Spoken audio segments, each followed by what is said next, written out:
Jordan's already told you about Roman land. This is actually, I'm standing in a probe that Sammy and Liz dug last year. They dug that, if you remember, because in between that Roman wall you see there, the remains of that one in section, and an illusory one that we've already removed. We hit Persian period, we thought late Iron Age Persian period, ashy, bricky. What we thought at the time was destruction, and that was of real interest because when we hit that in 2019, that was the first time we had hit material on site that was really of interest to Dan, his particular area of focus, beyond some of the things that Joshua was finding. So last year, in addition to expanding and uncovering more of the Jewish village, we decided to come back in here, an area that we had started excavating only in a little bit of, as I mentioned before, and do it more systematically. And so this 5x10 and that 5x10 were both being excavated. Liz and Sammy and their crew quickly realized, however, that what they were going to have to deal with over there was not only really kind of heavy, you can see the size of the stones, and that whole thing was a rocky field, looked much more like that the first time you all were here to visit, but it's also really late. The material in that square, even down to where you see it now, is Crusader Mamluk. It is 13th, 14th century, and while I love it and would dig Crusader Mamluk fill all season long and have a great time doing it, I'm the only one on site who would dig Crusader Mamluk all season long and enjoy doing it.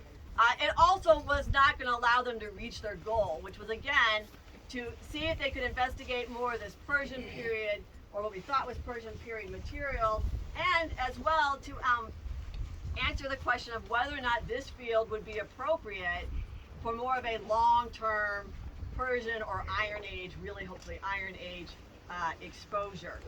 So Liz and Sammy redoubled their efforts here where I'm standing, and as you always do, and many of you have already done it this week, in week 6, on the next to last day of excavation, they hit the wall behind me and the one running right here.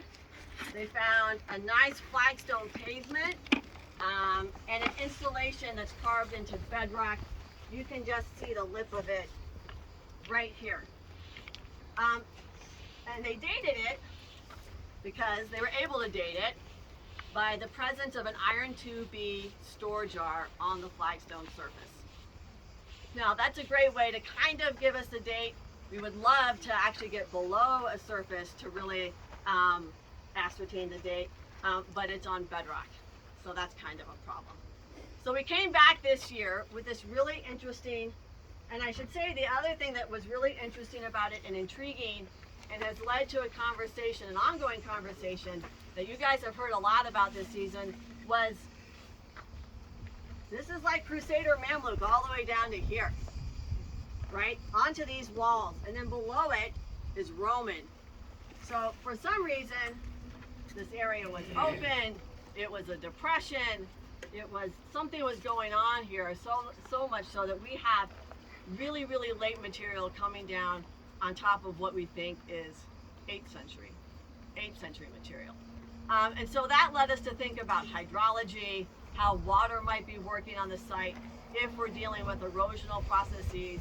If you look in these sections here, there's a whole lot of nothing, and then you get bands of big stones and little stones, and it all appears that we're kind of sloping this way, and in some cases on a very dramatic slope.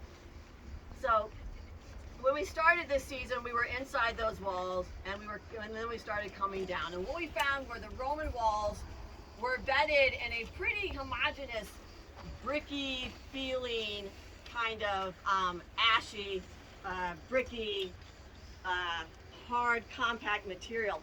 The only real difference, and Sammy and Liz saw it last year, and they left it on the plan for us, which was really awesome, was right about here, we had a really big pile of burned, like bright yellow, crumbly brick.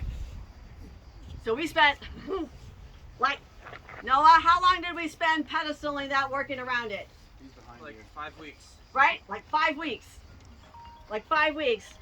When we finally excavated it, we realized we were standing on top of, we were on a wall.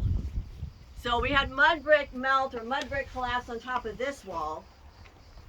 And while we were finding that, we had also, as in the process of finding that, we discovered a deep Roman pit right in this corner that came down onto, and actually Lisa and Rosa are going to help us answer, that pit came down on a phytolith layer about that deep, about 20, 30 centimeters deep. And so maybe the preliminary kind of results are that it's some kind of cereal, either probably pre-processing, but that's very preliminary, don't quote me or them on it.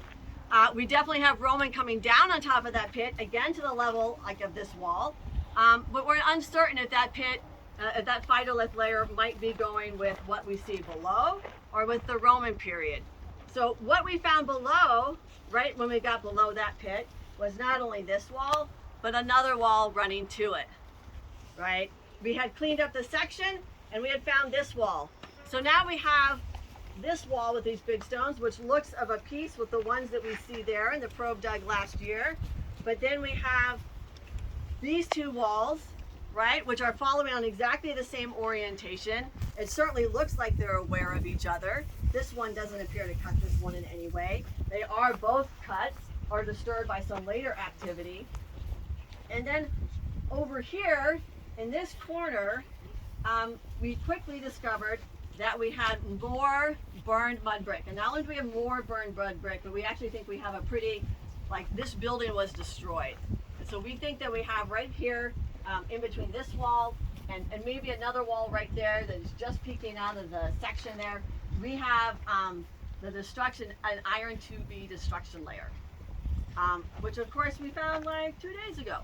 So we don't have time to dig it, right? So that will wait until the future. But our big question that Daniel and Adam and I and a few we've been talking about is we are not certain which set of walls comes first. And we're not certain, you'll correct me if I'm wrong, we're not yet certain if we're dealing with two Iron Age constructions, if we're dealing with Iron Age and Persian, right? Right? So we're still trying to understand exactly what we're dealing with in terms of this architecture. But we now know, as Liz and Sammy kind of showed last year that there were interesting things, we see even more. So I imagine that in the future we will expand this area as well to see if we can understand more of what's going on. And I should say Sammy's wall that she found there, we found the continuation of it going to the north. So we still have a lot to learn here. I should mention that above that wall and under Daniel's feet, we have Roman. Right, so it's a very interesting pattern. Everything here is Roman that sits right on kind of Persian where those sandbags are all the way down to here, except for our pit. Over there, we are Roman all the way down and it's not yet stopping. Daniel, do you want to add anything? No, it's nice to be able to see the Iron Age and the Roman in relationship to each other and to see sort of that idea of the superposition of these buildings. But it's really complicated by the mammoth material and the way in which, or this open area and the way in which it has mixed our periods so they're not one on top of another, but the later one cuts away a lot. Cuts away much of what we would use to try to determine which came first. So we're working on that. We now have bedrock out to here. So we're tracing bedrock and we're finding that all of our walls are, at least some, certainly those are sitting on bedrock. Any questions? All right, I think, are we on to 92? Sure, yeah. 92 or 94? Maybe let's do 94 next. We'll go down this direction and curve around to 94, and then we'll get to 92. Can you open the gate? Sure. Yeah, open the gate. And then 23, 24, if we can get our wheelbarrows